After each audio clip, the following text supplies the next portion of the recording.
جامع ترمذی میں ایک حدیث ہے، حضرت انس بن مالک جو حضور کو 10 سال تک وضو کرواتے رہے، بخاری مسلم میں ہے، ترمذی میں الفاظ ہیں، وہ کہتے ہیں یا رسول اللہ قیامت الدین آپ میری شفاعت کریں گے؟ فرمایا میں کروں گا۔ تو یا رسول اللہ مجھے اپنا پتہ بتا دیں، میں آپ کو کہاں تلاش کروں؟ انہوں نے انشور کیتا ہے، آپ نے فرمایا تم پورے صراط پہ آ جاؤ، تم مجھے پورے صراط پہ دیکھ لینا، میرے امتی گزر رہے ہوں گے، میں ان کے لیے سلامتی کی دعا کر رہا ہوں۔ کہا یا رسول اللہ اگر پورے صراط پہ نہ پاؤں تو آپ نے فرمایا کہ پھر تم میزان عمل پہ آ جائیں جہاں لوگوں کے نامہ اعمال تولے جاتے ہیں۔ نبی علیہ السلام کا نامہ اعمال نہیں تول رہا ہوتا، آپ کو تو اللہ نے عمل دے دیا نا، انا فتحنا لک فتحا مبینا۔ اور بخاری مسلم میں حدیث ہے، حدیث شفاعت کے سارے نبیوں سے لوگ ہوتے حضرت عیسیٰ کے پاس جب اینڈ پہ آئیں گے نا تو وہ کہیں گے بس ایک ہی شخص ہے جس کو عمل ملا ہوا ہے، تو محمد رسول اللہ کے پاس جاؤ، وہ شفاعت کریں گے۔ تو آپ علیہ السلام اپنی امت کی خاطر ہی یعنی میزان عمل پہ تکلیف کاٹ رہے ہوں گے۔ کہا یا رسول اللہ میزان عمل پہ بھی نہ پاؤں تو کہاں جاؤں؟ فرمایا پھر تم حوض کوثر پہ، میں وہاں پہ اپنے امتیوں کو مشروب پلا رہا ہوں۔ بخاری مسلم میں درجنوں احادیث ہیں، آسمان کے ستاروں کے برابر اس کے برتن ہیں، اور جو ایک بار پیے گا وہ کبھی پیاسا نہیں ہوگا۔ جنت میں لوگ مشروب لذت کے لیے پئیں گے، پیاس کی وجہ سے نہیں۔ ان کا یا رسول اللہ اگر آپ مجھے پل صراط پہ بھی نہ ملے، میزان عمل پہ بھی نہ ملے، اور آپ صلی اللہ علیہ وآلہ وسلم حوض کوثر پہ بھی مجھے نہ ملے تو پھر میں آپ کو کہاں تلاش کروں؟ آپ فرمایا تم مجھے تلاش کرنا، میں ان تین میں سے کسی ایک جگہ پہ ہوں۔ تو بخاری مسلم میں پھر یہ بھی آتا ہے کہ میرے حوض کوثر میں کچھ لوگ لائے جائیں گے، میں کہوں گا اصحابی اصحابی، میرے ساتھی ہیں۔ مجھے بتایا جائے گا کہ آپ کے بعد یہ دین سے الٹے قدم پھر گئے تھے، انہوں نے دین میں بدعتیں جاری کر دی تھی۔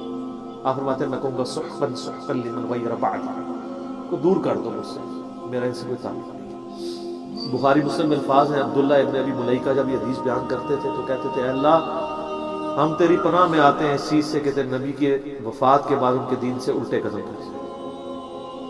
یہ وہی لوگ ہیں جو حضور کی وفات کے بعد مرتد ہو گئے تھے، مسلمہ کذاب کے ساتھ مل کے منکرین زکوٰۃ میں شامل ہو گئے، سیدنا ابوبکر کے خلاف کھڑے ہو گئے۔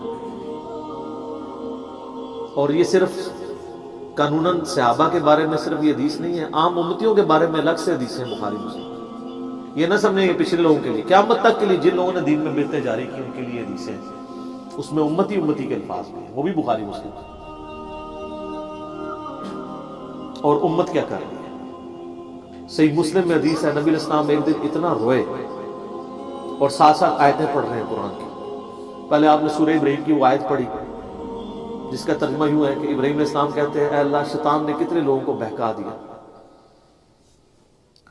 تو جو شیطان کے رستے پہ چلا میرا اس سے کوئی تعلق نہیں ہے، یعنی اعلان برات کر دیا اپنے ماننے والے سے۔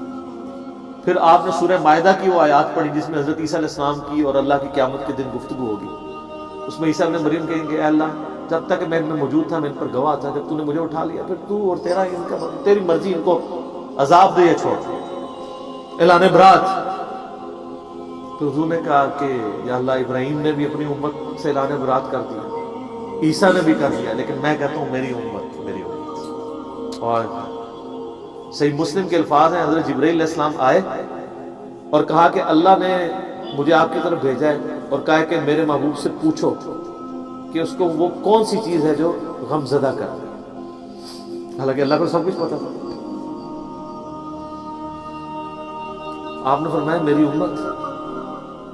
تو جبرائیل علیہ السلام نے پھر اللہ کی طرف سے بشارت دی کہ نبی علیہ السلام کو کہ اللہ تعالیٰ فرماتا ہے کہ اے نبی آپ غم زدہ نہ ہو، ہم آپ کو آپ کی امت کے معاملے میں قیامت والے دن رسوا نہیں کریں گے۔ تو سبحان اللہ تو ہم پڑھتے ہیں لیکن ہمارے ایسے کرتوت نہ ہو کہ سحقن سحقن لمن غیر آبادی نہ ہو جائے کہیں، سحقن سحقن لمن بدل آبادی نہ ہو جائے کہیں، یہ بھی تو چانسز ہے۔ استغفر اللہ تو نبی علیہ السلام نے تو اپنی محبت کا حق ادا کر دیا، اور مسلم شریف میں حدیث ہے قیامت کا دن وہ ہے کہ جب ابراہیم علیہ السلام بھی میری طرف متوجہ ہوں گے. جس دن کوئی بھی اللہ کی بارگاہ میں کلام کرنے والا نہیں ہوگا, میں ابراہیم علیہ السلام کی سفارش بھی میں کروں گا. حضور کی سفارش کے بعد انبیاء کو بولنے کا موقع ملے گا. اسی پہ وہ اعلیٰ حضرت کا شعر ہے نا, وہ جہنم میں گرا ان سے جو مستغنی ہوا, ہے خلیل اللہ کو حاجت رسول اللہ کی. بل ہم شعر کہہ سکتے ہیں, ہم محبت کے لیے نعرے مار سکتے ہیں, لیکن نبی علیہ السلام نے جو امت کو تعلیمات دی تھی حجۃ الوداع کے موقع پر, غدیر خم کے موقع کے اوپر, امت نے کسی ایک وصیت کا بھی پاس نہیں کیا. اب ایک دردناک ٹاپک ہے, جتنی مرضی بات کی جائے نہ ختم ہونے والی ہے. بس اس کو اسی پہ کنکلوڈ کرتے ہیں کہ اللہ تعالیٰ قیامت والے دن ہمیں اپنی رحمت کاملہ سے اپنے محبوب صلی اللہ علیہ وآلہ وسلم کی شفاعت کے ساتھ قیامت کی ساری ہولناکیوں سے بلا حساب و کتاب جنت میں داخلہ عطا فرمائے. آمین ثم آمین.